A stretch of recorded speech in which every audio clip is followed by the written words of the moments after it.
မင်္ဂလာပါရှင်ခေတ်သစ် channel ကနေပြန်လည်ကြိုဆိုလိုက်ပါတယ်။နဲ့နောက်ဆုံးသတင်းတွေကိုတင်ဆက်ပေးပါမယ်။ဟင်းတရမှာစစ်မှုထမ်းနေတို့တွားရောက်ခေါ်ဆောင်တဲ့အုပ်ချုပ်ရေးမှူးတန်တိုင်းဓာတ်ကောက်ခံရပြီးသေးဆုံး။ကြုံပြော်မှာလည်းအုပ်ချုပ်ရေးမှူးလာကြိုင်ပြစ်ခတ်ခံရပြီးသေးဆုံး။အေရဝတီတိုင်းဟင်းတရမြို့နယ်မှာစစ်မှုထမ်းနေတို့တွားရောက်ခေါ်ဆောင်တဲ့အုပ်ချုပ်ရေးမှူးတန်တိုင်းဓာတ်ကောက်ခံရပြီးသေးဆုံးသွားကြောင်း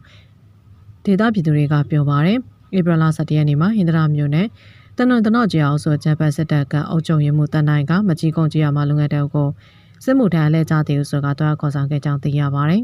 ။ထို့သောလာရောက်ခေါ်ဆောင်စဉ်အင်ရှင်ကနေပေါ်ရောက်မှဒါနဲ့ခုတ်ခင်ရအုပ်ချုပ်ရေးမှူးတန်းနိုင်ဦးကောင်းပြက်ရှာတရားရရှိပြီးတေဆုံးခဲ့ခြင်းဖြစ်ကြောင်းသိရပါတယ်။ထို့အပြင်အေရဝတီတိုင်းကြုံပြော်မြို့နယ်ငကြီးတူကြီးအောင်ဆိုအုပ်ချုပ်ရေးမှူးလာကြိုင်က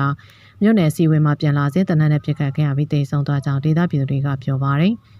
ဧပြီလ10ရက်နေ့မိုးလယ်2နာရီခန့်မှာကြုံပြော်မြို့နယ်ငကြီးတူကြီးအောင်ဆိုအုပ်ချုပ်ရေးမှူးလာကြိုင်ကမြို့နယ်စီဝေမှာပြန်လာစဉ်အမည်မသိတနက်သမားတွေကပြစ်ခတ်တိုက်ခိုက်ရမှာတနက်ကြီး9ချက်ထိမှန်ပြီးတေဆုံးခဲ့ခြင်းဖြစ်ပါတယ်။တေဆုံးသောအုပ်စုရင်မူလာကြိုင်ကဂျပန်စစ်တပ်ရဲ့အမကန်တောက်တိုင်တောက်ဖြစ်ပြီးကြေးအောင်အုပ်စုတွင်စစ်ကောင်စီတပ်ဆိုရှန်လှုပ်ဆောင်ပေးနေသူဖြစ်ကြောင်းထို့အပြင်ဂျပန်စစ်တပ်အတွက်တပ်သားတွေစုဆောင်ပေးခြင်းအထမငွေကြေးကောက်ခံခြင်းတွေကိုပြည်သူပေါ်ကျွလွန်နေပြီး၎င်းသတင်းပေးတိုင်ကြမှုကြောင့်ထွက်ပြေးတိမ်းရှောင်နေရလူငယ်တွေရှိကြောင်းသိရပါတယ်။ဆက်လက်ပြီးရေဖြူအခြေစိုက်ခလာရ400ခွန်တန်ရင်မှာစစ်ကောင်စီတပ်သားတောက်အလင်းဝင်တနင်္သာရီတိုင်းတဝဲခိုင်ရေဖြူမြို့နယ်အခြေစိုက်ခလာလျက်ခွန်တရင်ကနေဂျပန်စစ်ကောင်စီတပ်သားတအုပ်မိသားစုနဲ့တူလက်နက်မဲ့အလင်းဝင်ခဲ့ကြောင်း Dove Gaila 4မှာပြန်ကြားတောင်ခံကပြောပါရယ်ဧပြီလ17ရက်နေ့မှာရေဖြူမြို့နယ်အခြေစိုက်ခလာရလျက်ခွန်တရင်မှာစစ်ကောင်စီတပ်သားအသက်24နှစ်ရွယ်ရဲမင်းခန့်ကဇနီးဖြစ်သူဝင်းစန်ဒီယိုနဲ့အတူကျိုးပြပြောက်ကြားတပ်ဖွဲ့ထံသို့အလင်းဝင်ရောက်ခဲ့ခြင်းဖြစ်ပါတယ်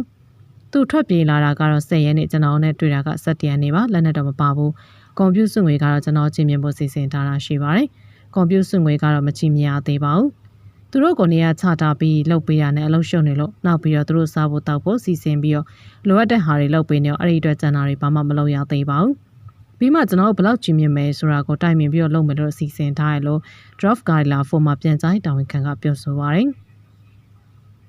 အလင်းဝက်လာတဲ့စစ်ကောင်စီတပ်သားကိုလက်ရှိအချိန်မှာလုံခြုံတဲ့နေရာကိုပို့ဆောင်ထားပြီးတော့စားဝတ်နေရေးနဲ့မိသားစုပြန်လည်ထူထောင်ရတဲ့လှုပ်ဆောင်ပြီးသွားပြီဖြစ်ကြောင်းထို့အပြင်စစ်တပ်မှကြန့်ရှိနေတဲ့စစ်ကောင်စီတပ်သားတွေလည်းအမြန်ဆုံးလက်နက်ချအလင်းဝင်ရန် Drop Gaila 4ကတိုက်တွန်းပြောဆိုထားပါတယ်ရှင်